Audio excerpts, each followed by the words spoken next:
दोस्तों राधे राधे। आप सभी को मुस्कान प्रतापगढ़ी के चैनल में स्वागत है। आप सभी को तो आप लोग कैसे हो? आशा करते हैं अच्छे होंगे, स्वस्थ होंगे। तो हमारे यहाँ बारिश बहुत तेज से हो रही है बाहर, तो इसीलिए हम आज घर में वीडियो बना रहे हैं।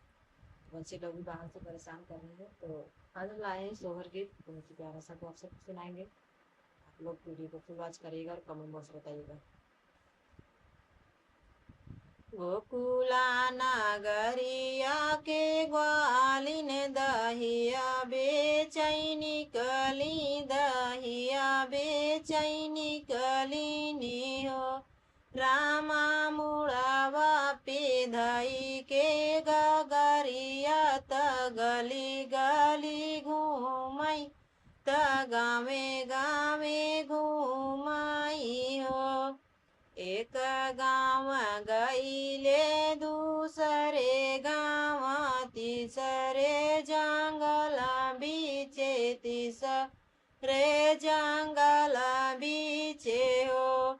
बहिनी जंगल में मिली एक गैया, दरदिया से व्याकुल, दरदिया से व्याकुल हो।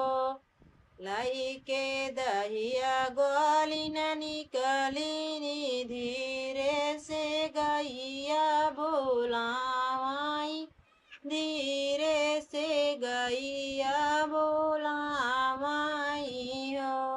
बहिनी तनी के तू रुक, बहिनी तनी के तू हथवा लगव, तू दर्द हरी ले, तू पीड़ा हरी ले तू नी हो। एतनी बचना सुनई ग्वालिन, घुमारी बोलिया बोलई, घुमारी बोलिया बोलाई हो। गैया होई जाई भोरे से सझैया, दहिया नाही बिकी है, दहिया नाही बिकी है हो। मुनि मारी ग्वालिन बहिनिया, विपतिया के साथी, विपतिया के साथी नी हो। बहिनी हाथ जोड़ करी थी विनतिया, तानी के रुकी जा तू, तानी के रुकी जा तू हो। सुना मोरी गैया बहिनिया, हमाई जिनी रोक तू, हमाई जिनी रोक तू हो। बहिनी होई जाई आधी की रतिया, डगरिया नाही सूझी है, डगरिया नाही सूझी है हो। झाझाकी के ग्वालिनी उठई, चटका बोलिया बोलई, चटका बोलिया बोलाई हो। बहिनी तो हरी दर्द तू ही जान, मैं दही बेचई जाबई, मैं दही बेचई जाबई हो। एतनी बचना सुनई गैया, त प्रभु के बोलावई, त प्रभु के मनावई हो। प्रभु के नाही विपतिया के साथी, दरदिया हरि लेता हूँ, दरदिया हरि लेता हूँ। पहली पीर जब आवई, त गैया लागई कांपई, त गैया लागई कांपई हो।